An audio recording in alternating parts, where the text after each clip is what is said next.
Welcome back to the deep dive. Today we are tackling a topic that, on the surface, sounds deceptively simple. Right. Enrolling as a Medicaid provider if you're in physical therapy, occupational therapy, or speech-language pathology, PTOT or SLP. And it's a huge issue for so many clinics. It is.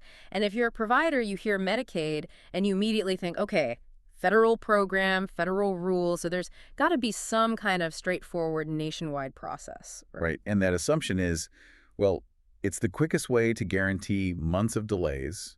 It's a huge financial drain on any practice. Because it's just not true. Not at all. The reality is that while Medicaid begins at the federal level, the implementation is just incredibly decentralized.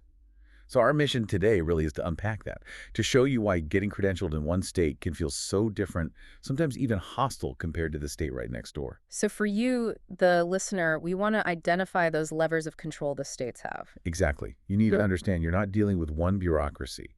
You're dealing with 50 of them. And our sources for this give us a pretty detailed roadmap. They lay out the required steps, a lot of the common pitfalls, and the compliance stuff that clinics just have to get right. To avoid those denials and delays, it's not just about a checklist. It's about knowing where the real risk is. Okay, so let's get into that variability. We really have to start with that fundamental tension, right, between the federal government and the states. That's the core of it. You've got CMS, the Centers for Medicare and Medicaid Services, and they set the big picture guidance.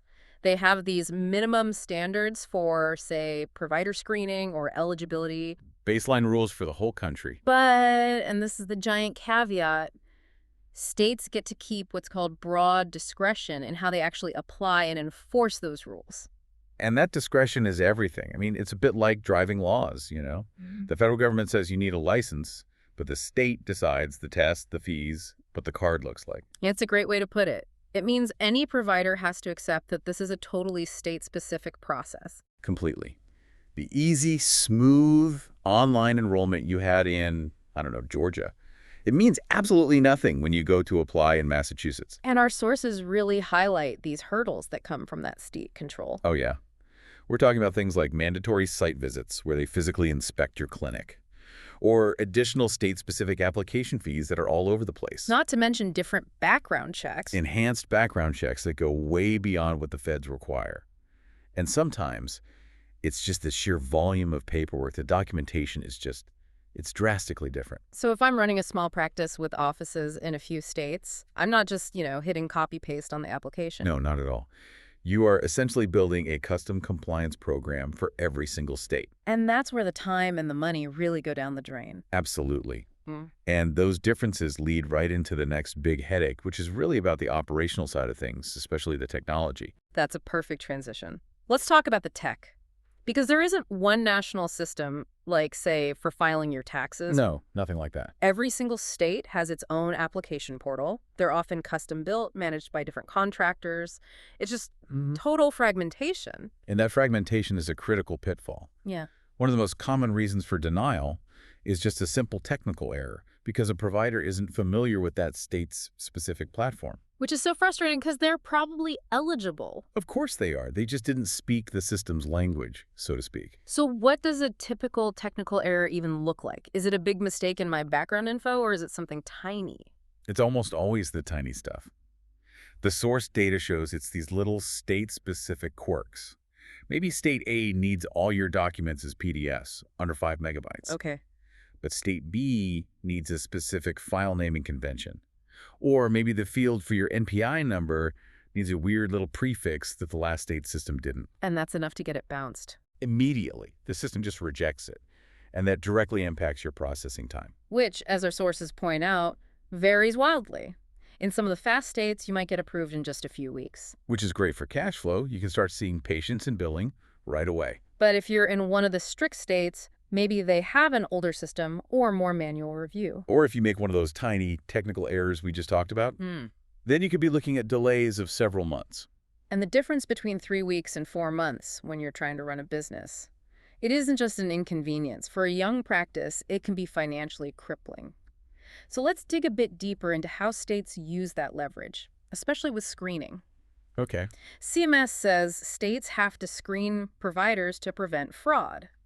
But the states control the intensity of that screening. So they can dial it up or down? Exactly. This lets them do things like require mandatory fingerprinting, or, and this is crucial, they can place providers into different risk categories: low, moderate, or high.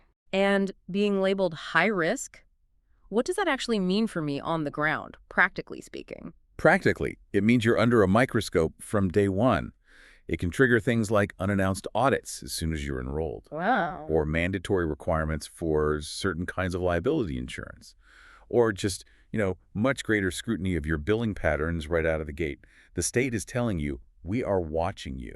And this is where it gets really important for our listeners in these fields. The sources bring up something called enrollment moratoria. Yes, these are huge. These are basically freezes. They just stop accepting applications for certain specialties they consider high risk.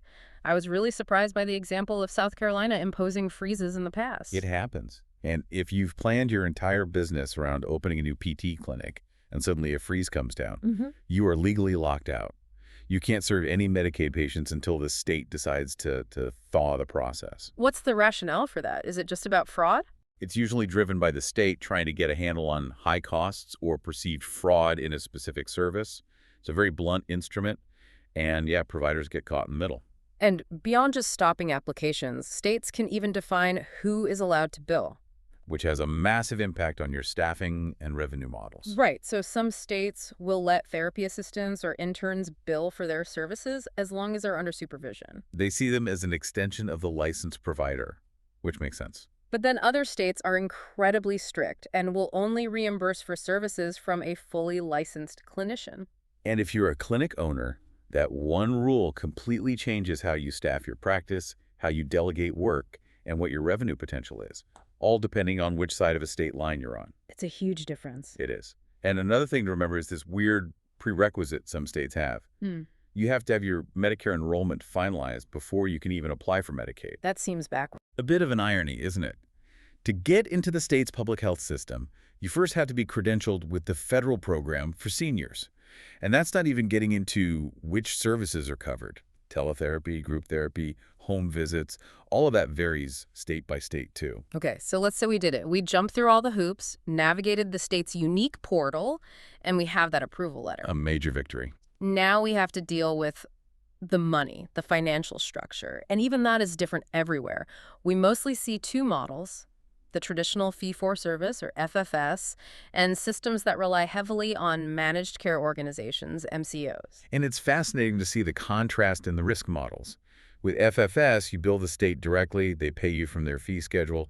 It's pretty straightforward. But more and more states are using MCOs. They are. These are private insurance companies that the state pays to manage the Medicaid population. And in those states, here's the absolutely critical takeaway for providers. State enrollment is only your ticket to get into the game. That's right. It's just the first step.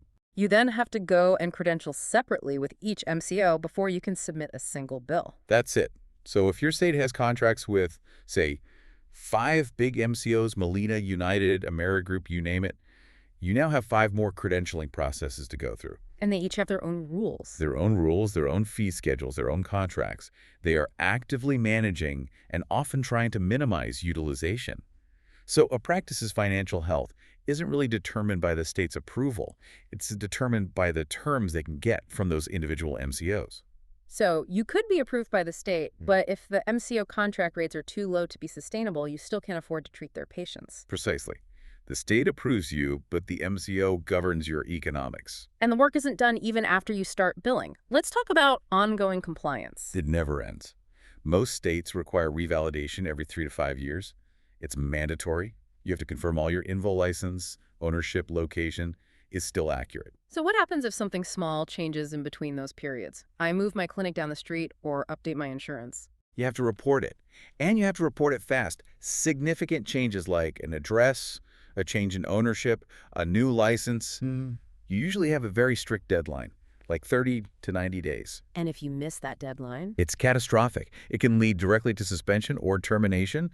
All your reimbursements just stop instantly. And suspension isn't the only risk, is it? I mean, we've seen cases where failing to report a change in ownership leads to the state deciding that all the claims paid during that non-compliant time were invalid. And they initiate massive clawbacks. They take the money back. That's where a simple administrative slip-up becomes an immediate operational crisis. It is the ultimate financial risk. timely reporting is the only thing that protects you. All right, let's pivot to some of the practical questions that we know providers always have. These are drawn right from the FAQs in our source material. First up, cost. How much are we talking about for enrollment fees? Well, it's all over the map. Some states are great. They charge no application fee at all. Which is a huge relief. It is. Others have some modest fees, maybe in the $25 to $200 range. But you should always expect some additional costs for things like fingerprinting or those enhanced background checks. Those are separate from the application fee itself. Okay. Next question, and this is a big one with teletherapy bling. Interstate care. If I'm a speech pathologist licensed and enrolled in, say, state A, can I just enroll once and treat patients in neighboring state B via telehealth? Generally, no. Hmm. The standard rule is pretty clear. You have to be licensed in the state where the patient is physically located. So no shortcuts there. Not usually. Now, interstate licensure compacts are gaining some traction, and there are some exceptions, but you can't just assume you can bypass the rules in the patient's home state. You have to enroll with State B's Medicaid program, too. What about retroactive claims? Can a therapist start treating a patient while the application is still processing and then bill for those services later? Oof, that is a high-stakes gamble. Sounds risky. It is. The rules vary wildly. Some states do allow limited retroactive effective dates, maybe 90 days, but only under very specific circumstances. Many states don't allow it at all. So you have to verify first. Always verify the policy in writing. Assuming you'll get paid retroactively is one of the fastest ways to end up providing months of care for free. Okay, so given all this complexity, what's the best first step if a claim gets denied because of an enrollment error? You need a clear procedure. First, gather all your documents, the denial notice, your application confirmation, everything. Get organized. Second, call the state enrollment unit or the MCO right away. Find out the exact correction needed. Don't guess. Third, submit the corrected info or the amended claim quickly. Time is key. Always. And finally, if you have to, file an appeal within the state's time frame. And those windows are usually very short. So if we tie all this together, the main takeaway is pretty clear, I think. Yeah. Medicaid enrollment for therapy providers is it's less about understanding one set of federal guidelines and much more about navigating 50 unique, really detailed processes. It's all about the states. Everything. These differences control it all, from the format of your application and how intense your background check is, to the very legal definition of who a licensed clinician or a supervised intern is even considered a billable provider. It is a truly fragmented system. It just demands hypervigilance from providers. So, given all this variability in provider definitions, in what services like teletherapy are even allowed, and especially in those FFS versus MCO reimbursement models, we have to end with this thought. Yeah. How much does this patchwork system really affect continuity of care for patients? Especially for people in border towns or those who rely on remote care. What does this complexity mean for equitable access when a provider might just look at the hassle of enrolling in a neighboring state and decide it's just too costly to serve those patients? A huge question. It's a massive question about public health and policy, and it's built directly on all the technical hurdles we've just discussed.